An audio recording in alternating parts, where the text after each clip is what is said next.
तो हेलो दोस्तों, कैसे आप सब लोग।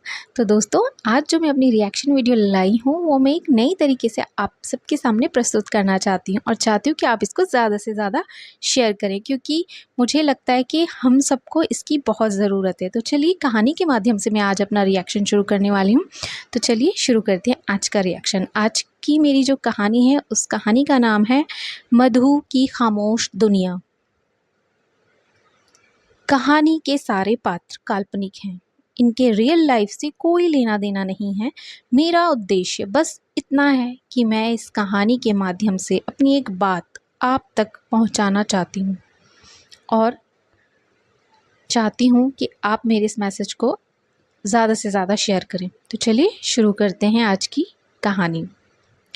मधु एक छोटी सी लड़की थी जो एक छोटे से गांव में अपनी माँ और भाइयों के साथ रहती थी।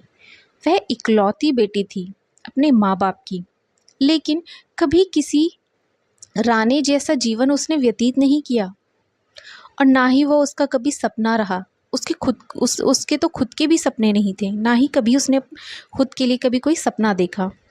रोज़ सुबह सबसे पहले उठती थी मधु, अपने भाइयों के लिए टिफ़िन बनाती, उनकी किताबें तैयार करती, माँ के साथ चूल्हे पर रोटी सेकती।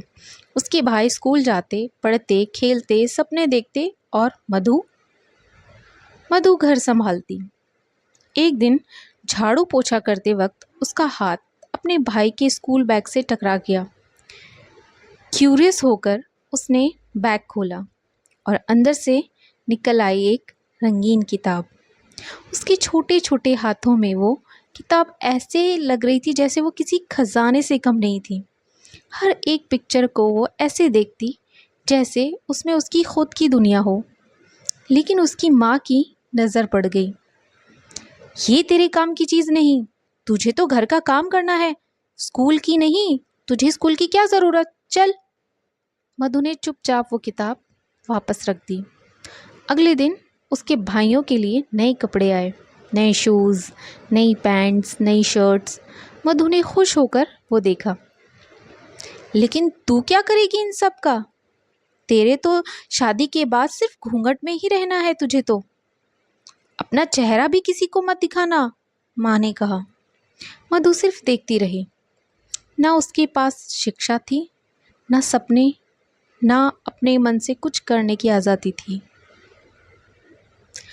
अब ये कहानी मैं आपको क्यों सुना रही हूँ, एक बार इमेजिन करके देखिए कि शायद आपको तब इस बात का एहसास हो। आप उस मधु की जगह खुद को रखिए, देखिए, एक बार इमेजिन करके देखिए।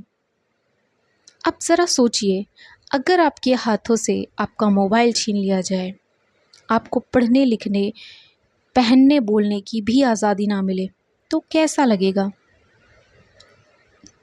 जाहिर सी बात है, बुरा ही लगेगा। यही तो सच था हमारी दादियों का, नानियों का। ऐसी ही ज़िंदगी उन्होंने जानी थी और जी थी। और उन्हें इस ज़िंदगी से निकालने के लिए हमारे देश के कई महान लोगों ने संघर्ष किया। उन्होंने लड़कियों के लिए आज़ादी की बात की, शिक्षा का हक दिलाया।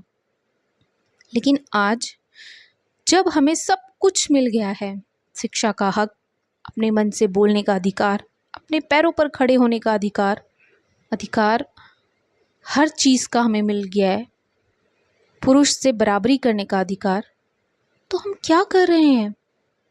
फ़ोन उठाया और लग गए इसकी चुगली, उसकी चुगली, रील्स, दूसरों की बुराइयाँ। यही सपना देखा था उन महान लोगों ने? सच बताइएगा।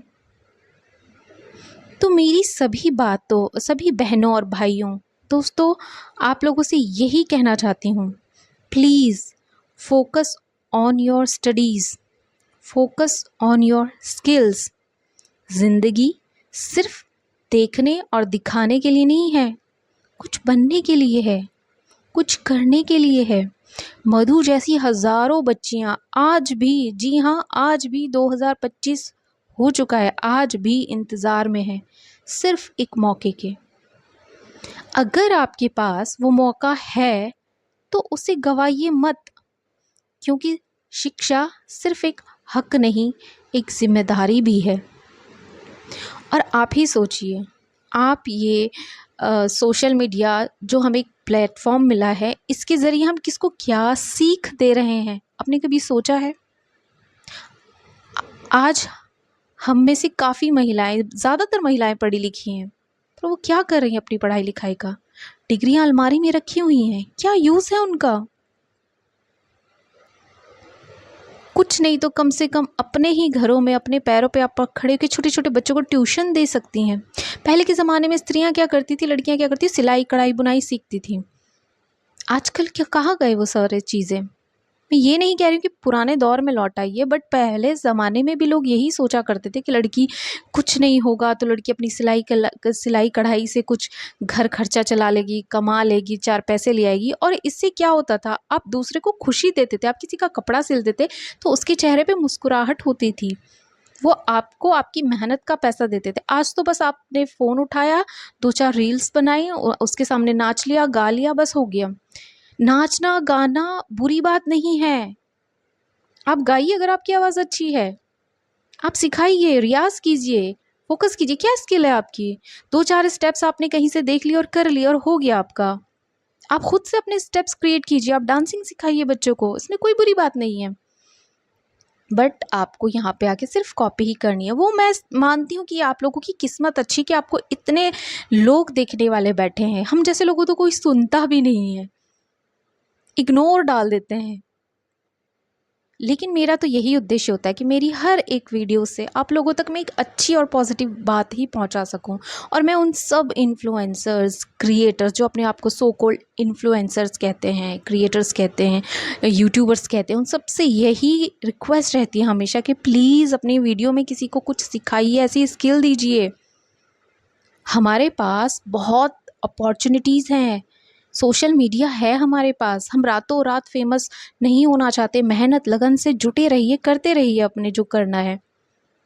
किसी को कोई अच्छी सीख दीजिए, शिक्षा दीजिए। आपको कुछ नहीं करना है, आप अपना मेकअप ट्यूटोरियल दे दीजिए, आप स्टेप बाय स्टेप सिखाइए। आप कोई सिलाई कढ़ाई बुनाई, कोई आर्ट एंड क्राफ्ट का कुछ ये करिए, कुछ अच्छी ऐसी पॉजिटिव बातें कीजिए कि आजकल लोग बहुत हताश और निराश होते हैं कि आपकी बातें सुनकर उनके अंदर जोश आए। आप क्या सिखा रहे हैं?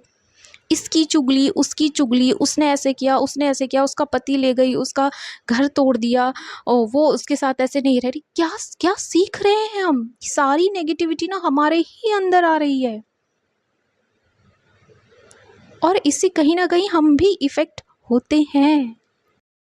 तो यही था मेरा संदेश। अगर आपको ये कहानी पसंद आई हो तो इसे ज़रूर शेयर करिए ताकि किसी मधु तक ये आवाज़ पहुंच सके। धन्यवाद। मिलती हूँ अगली रिएक्शन वीडियो पर।